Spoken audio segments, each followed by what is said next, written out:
Hello दोस्तों, आज हम लोग बात करेंगे drugs used in heart failure. और हार्ट फेलियर के लिए जो सबसे इम्पोर्टेंट ड्रग है वो है कार्डियक ग्लाइकोसाइड। और आज हम लोग बात करेंगे कार्डियक ग्लाइकोसाइड के मैकेनिज्म ऑफ एक्शन के बारे में। देखिए, हार्ट फेलियर कहते किसको है? देखिए, अगर डेफिनेशन देखें तो the term heart failure means a condition in which heart is unable to pump sufficient amount of blood to meet metabolic requirement of body. Heart failure का मतलब ये नहीं कि हार्ट एकदम बंद हो गया। हार्ट फेल्योर का मतलब ये भी मत समझिए कि बिल्कुल भी ब्लड ये पंप नहीं कर पा रहा। देखिए, फेल का मतलब इस तरीके समझ सकते हैं कि अगर पासिंग मार्क आपके 40% हैं और 30% मार्क्स अगर आपके आए हैं तो फेल कहा जाएगा उसको। इसी तरीके से अगर हार्ट की जो कैपेसिटी है उस हिसाब से ये ब्लड पंप नहीं कर पा रहा है तो इसको हम लोग कहेंगे हार्ट फेलियर की कंडीशन। राइट, पंप करता है लेकिन उतना नहीं करता है कि मेटाबॉलिक रिक्वायरमेंट को फुलफिल कर सके।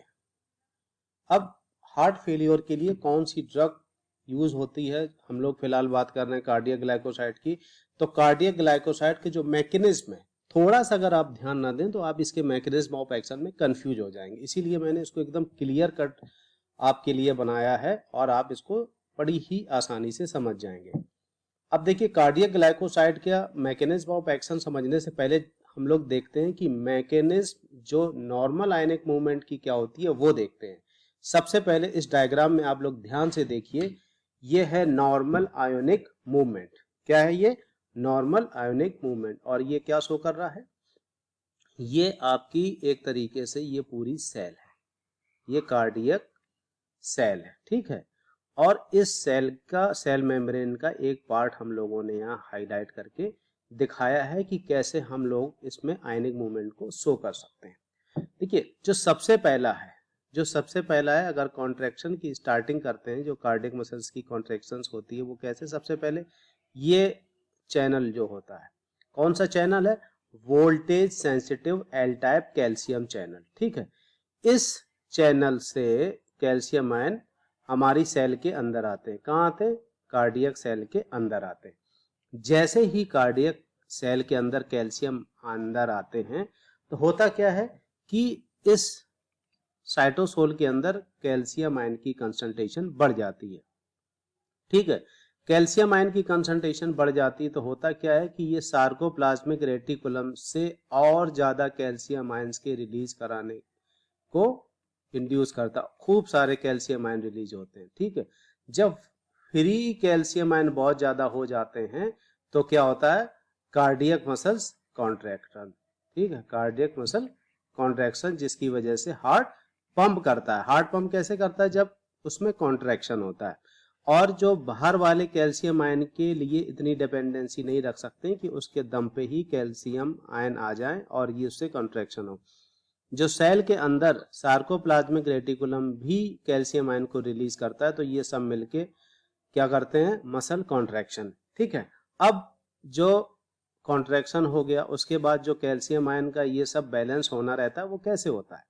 इसके लिए देखिए, इससे संबंधित दो चैनल्स और होते हैं जो कि इस सब को बैलेंस करते हैं। कैसे बैलेंस करते हैं? कैल्शियम अगर ज्यादा हो गया तो इसको वापस सेल के बाहर भी तो भेजना होगा, ठीक है। तो इसके लिए होता है सोडियम कैल्शियम एक्सचेंजर या सोडियम कैल्शियम एक्सचेंज पंप। इससे क्या होता है? एक्सचेंज का मतलब कि ये सोडियम के वाइस कैल्शियम को एक्सचेंज करेंगे और ये कैल्शियम आयन बाहर जाते हैं और ये सोडियम आयन अंदर आते हैं। क्या होता है कि कैल्शियम जो अंदर आए थे इस चैनल से, ये इस चैनल से बाहर चले जाते हैं और इसके वाइस सोडियम चैनल अंदर आ जाते हैं। अब सोडियम आयन को भी बाहर भेजना है तो इसके लिए एक और चैनल है। इस चैनल का नाम है सोडियम पोटेशियम एटीपेस। इससे क्या होगा कि सोडियम आयन बाहर जाएंगे और पोटेशियम आयन अंदर आते। तो इसको देखिए कि कैल्शियम आयन आए और कैल्शियम अंदर आए, इसके बाद उन्होंने क्या किया? कॉन्ट्रैक्शन किया। अब कैल्शियम आयन ज़्यादा हैं, अधिकता वाले थे, तो उनको वापस भी भेजना, उसके लिए सोडियम कैल्शियम एक्सचेंजर पंप है।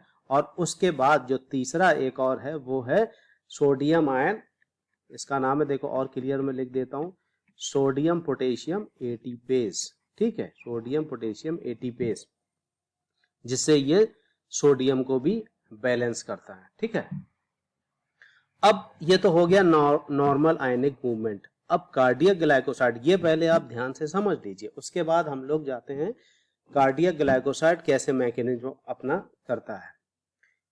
उसमें समझने से पहले आप कंफ्यूज ना हो तो आप ये देख लीजिए कि इस सोडियम कैल्शियम एक्सचेंजर पंप की जो ये कैल्शियम की जो डायरेक्शन है बाहर की तरफ है, इसमें सोडियम अंदर की तरफ आ रहा है, ये बाहर जा रहा है और ये अंदर आ रहा है। बिल्कुल ध्यान में बैठा लीजिए कि इसमें एरो कैसे क्या लगा, इसमें सोडियम बाहर जा रहा है, इसमें अंदर आ रहा है, और इसमें तो कुछ आपको कंफ्यूज करने वाली बात है ही नहीं, ये तो सीधा सीधा कैल्शियम अंदर आ रहा है। अब बात करते हैं कार्डियक ग्लाइकोसाइड के मैकेनिज्म ऑफ एक्शन की। अब देखिए कार्डियक ग्लाइकोसाइड कैसे अपना एक्शन दिखाता है। सबसे पहले तो आप ये देख लीजिए, टारगेट जो साइट है डिजिटैलिस की या कार्डियक ग्लाइकोसाइड की वो ये है, ये इसको ब्लॉक कर देता है, इस साइट को, सोडियम, ठीक है, पोटेशियम एटीपेस को ब्लॉक कर देता है, इसको ये ब्लॉक कर देगा। इसको ब्लॉक करने से क्या होगा, इसको ब्लॉक करने से होगा ये कि ना तो सोडियम बाहर जा पाएगा, ना ही कैल्शियम अंदर आ पाएगा। क्या होगा, ना तो सोडियम अंदर आ पाएगा, ठीक है, नहीं सॉरी, इसको ब्लॉक करने से क्या होगा, जो एक्सेस यहाँ पे हमारे सोडियम था वो बाहर नहीं जा पाएगा और ये पोटेशियम अंदर नहीं आ पाएगा, इसको ब्लॉक कर दिया। अब इसको ब्लॉक करने से होगा क्या, नॉर्मल आप मैकेनिज्म समझ ही रहे हो कि उसमें होता क्या था कि कैल्शियम अंदर आ रहा है, कैल्शियम अंदर आया, कैल्शियम की कंसंट्रेशन बढ़ी तो इसने सार्कोप्लाज्मिक रेटिकुलम से भी रिलीज किए फ्री कैल्शियम आयन और उससे कॉन्ट्रैक्शन हो जाता था। ठीक है, और अब कॉन्ट्रैक्शन हो जाता था, लेकिन एक चीज और याद रखिए, देखिए यहाँ पे सोडियम आयन नहीं है, यहाँ पे होगा कैल्शियम आयन। ठीक है, ध्यान दीजिएगा, ये है कैल्शियम आयन। तो होता क्या था, पिछले वाले डायग्राम में आप देखिएगा कि जो कैल्शियम एक्सेस होती थी ये बाहर जाती थी, ठीक है, लेकिन ये अंदर आ रही है, कहाँ आ रही है, अंदर आ रहा है कैल्शियम आयन। कैसे आ रही है, अब तुरंत फिर यहाँ आते हैं। डिजिटैलिस ने क्या किया कि इसको कर दिया ब्लॉक। इसको ब्लॉक करने से क्या हुआ कि जो सोडियम आयन बाहर जा रहे थे वो रुक गए और पोटेशियम अंदर आ रहे थे वो रुक गए। सोडियम अंदर आ रहे थे, ठीक है, सोडियम सॉरी बाहर जा रहे थे, तो उससे क्या हुआ कि इसने दूसरा रास्ता अख्तियार किया कि बाहर कैसे जाएं। तो बाहर कैसे जाने के लिए इसने क्या किया, जो सोडियम कैल्शियम, ठीक है, एक्सचेंजर पंप था, एक्सचेंज मतलब इसको एक्सचेंज करना है, कैसे भी करना है, तो ये क्या करेगा, ये सोडियम आयन बाहर निकालने के लिए कैल्शियम से एक्सचेंज करेगा। मतलब इसको बाहर जाना है तो ये क्या कहेगा कि कैल्शियम से कहेगा कि तुम अंदर आ जाओ, ठीक है, तुम अंदर आ जाओ, क्योंकि सोडियम का बाहर जाना बहुत जरूरी है, क्योंकि सोडियम पोटेशियम ही आयनिक बैलेंस को या ऑस्मोलैरिटी को मेंटेन करते हैं। ठीक है, तो सोडियम को बाहर जाना है एनी हाउ, तो सोडियम जाएगा बाहर, तो इसने इससे अपनी डील की कि कैल्शियम आयन तुम अंदर आ जाओ। ठीक है, अब इनकी डील यहाँ पक्की हुई और कैल्शियम आयन अंदर आ गए। बस यही हमें चाहिए था कि कैल्शियम को कैसे भी करके हम लोगों को अंदर लाना, और इस कैल्शियम को अंदर लाने के लिए हम लोगों ने देखिए कहाँ पे एकदम एकदम हम लोगों ने क्या एक तरीके से प्रोग्रामिंग कहाँ की, इस पे, कि इसको रोकिए तो ये अपने आप अंदर आएगा। ठीक है, अब कैल्शियम अंदर यहां से भी आ रहा है और कैल्शियम यहां से भी अंदर आने लगा, तो कॉन्ट्रैक्शन बढ़ गया और ये अंदर भी रिलीज कर रहा है, तो होगा क्या, फोर्सफुल कार्डियक कॉन्ट्रैक्शन, क्योंकि अभी कैल्शियम इतना ज्यादा नहीं था कि अच्छे से कॉन्ट्रैक्शन हो पाए। बट हम लोगों ने अपनी प्रोग्रामिंग के तहत क्या किया, सोडियम पोटेशियम एटीपेस को इनहिबिट किया।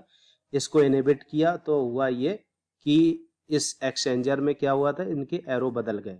पिछले वाले में देखे, पिछले वाला भी डायग्राम देखते हैं, उसमें क्या था, पिछले में देखिए सोडियम अंदर आ रहा था, कैल्शियम बाहर जा रहा था।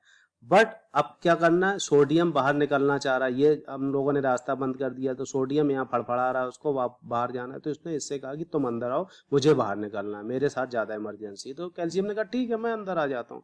तो बस यही डिजायर्ड एक्शन था, कैल्शियम यहाँ से भी अंदर आ रहा है, ये एल टाइप कैल्शियम चैनल से भी आ रहा है। कंसंट्रेशन जो सोडियम कैल्शियम की थी वो काफ़ी मात्रा में बढ़ गई और हमारे डिजायर्ड एक्शन था कि कार्डियक ग्लाइकोसाइड की वजह से एक फोर्सफुल कॉन्ट्रैक्शन हमको मिलना चाहिए, वो मिला। And this is all about mechanism of action of cardiac glycoside.